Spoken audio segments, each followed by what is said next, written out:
ఒక్కసారి కొమ్మూరి గోల్డ్ కి కాల్ చేయండి. తాకట్లో ఉన్న మీ బంగారాన్ని విడిపించి మార్కెట్ ప్రైస్ కి వాళ్ళు కొనుక్కుని మిగతా డబ్బులు మీకు ఇచ్చేస్తారు. హాయ్, వెల్కమ్ టు మన టీవీ. మన టీవీ ఉంది మన కోసం. నేను మీ జర్నలిస్ట్ మనోజ్. తెలంగాణ సీఎం రేవంత్ రెడ్డి చేసిన కొత్త ప్రతిపాదన పొలిటికల్ ప్రకంపనలు రేపుతుంది. ఆయన ఒక ఉద్దేశంతో ప్రపోజల్ పెడితే ప్రతిపక్షాలు రివర్స్లో ఆ బాణాన్ని తిరిగి సీఎం మీదకి గురిపెడుతున్నాయి. దేశమంతటా ఏం చేయాలో తర్వాత మాట్లాడుకుందాం, కానీ ముందు మీ చేతిలో ఉన్నదాన్ని చేసి చూపండి ఛాలెంజ్ విసురుతున్నాయి. ఎందుకు రేవంత్ పెట్టిన ఆ ప్రతిపాదన ఏంటి? విపక్షాలు విసురుతున్న సవాలేంటి? రాజకీయాల్లోకి యువత రావాలి, పాలనలో కొత్త ఆలోచనలు పెరగాలని అందరూ అంటుంటారు. కానీ ఆచరణలోకి వచ్చేసరికి మాత్రం పరిస్థితులు భిన్నంగా కనిపిస్తుంటాయి. సీనియర్ల అనుభవం, యంగ్ లీడర్ల జోష్, ఆ మధ్య ఎప్పుడూ ఒక రసవత్తమైన చర్చ నడుస్తూనే ఉంటుంది. సరిగ్గా ఇదే అంశం ఇప్పుడు తెలంగాణ రాజకీయాల్లో హాట్ టాపిక్గా మారింది. ప్రస్తుతం నాయకులు ఎవరైనా ఎన్నికల్లో పోటీ చేయాలంటే 25 ఏళ్ళు నిండి ఉండాలి.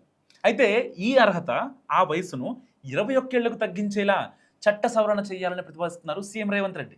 దీంతో తెలంగాణలో జెన్జీ పాలిటిక్స్ గురించి ఆసక్తికరమైన చర్చ, కాస్త పొలిటికల్ రచ్చ స్టార్ట్ అయిపోయింది. ఢిల్లీలో సీజేపీ ఆందోళన తర్వాత దేశ రాజకీయ రంగంలో ఒక కొత్త డిస్కషన్ మొదలైంది. పొలిటికల్ ఎంట్రీకి వయసు అడ్డు కాకూడదన్నదే దాని సారాంశం. దాన్ని కాస్త ముందుగానే అందిపుచ్చుకున్న తెలంగాణ సీఎం ఆ దిశగా అడుగులు వేయాలని భావిస్తున్నారు. గ్లోబల్ ట్రెండ్స్కు తగ్గట్టుగా యువతను రాజకీయాల్లో తీసుకురావాలన్నది ఆయన లేటెస్ట్ ప్లాన్ అట. సో అందుకే ప్రస్తుతం ఎన్నికల్లో పోటీ చేయడానికి 25 ఏళ్లు నిండి ఉండాలన్న రూల్ మార్చాలని చెప్తున్నారు రేవంత్ రెడ్డి. దీన్ని 21 ఏళ్లకు తగ్గిస్తే యువత కాలేజీల నుంచి నేరుగా అసెంబ్లీలోకి అడుగుపెట్టే అవకాశం ఉంటుందని, అండ్ ఫ్రెష్ మైండ్, ఫ్రెష్ థాట్స్తో రాజకీయ ప్రక్షాళన జరుగుతుందని భావిస్తున్నారు ఆయన.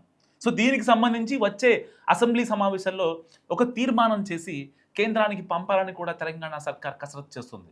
అలాగే ఇండియా కూటమి సమావేశాల్లో కూడా ఈ ప్రతిపాదన చేస్తున్నారట. సో సరిగ్గా ఇక్కడే పొలిటికల్ మంట అంటుకుంది. దీనికి సంబంధించి తెర వెనుక రాజకీయం వేడెక్కుతుంది.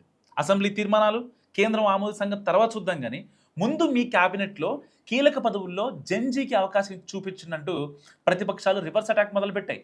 సో ముందు మీరు చేసి చూపించిన తర్వాత కేంద్ర ప్రభుత్వానికి తీర్మానం పంపండి అంటూ బీజేపీ నాయకులు చాలా గట్టిగా కౌంటర్స్ ఇస్తున్నారు.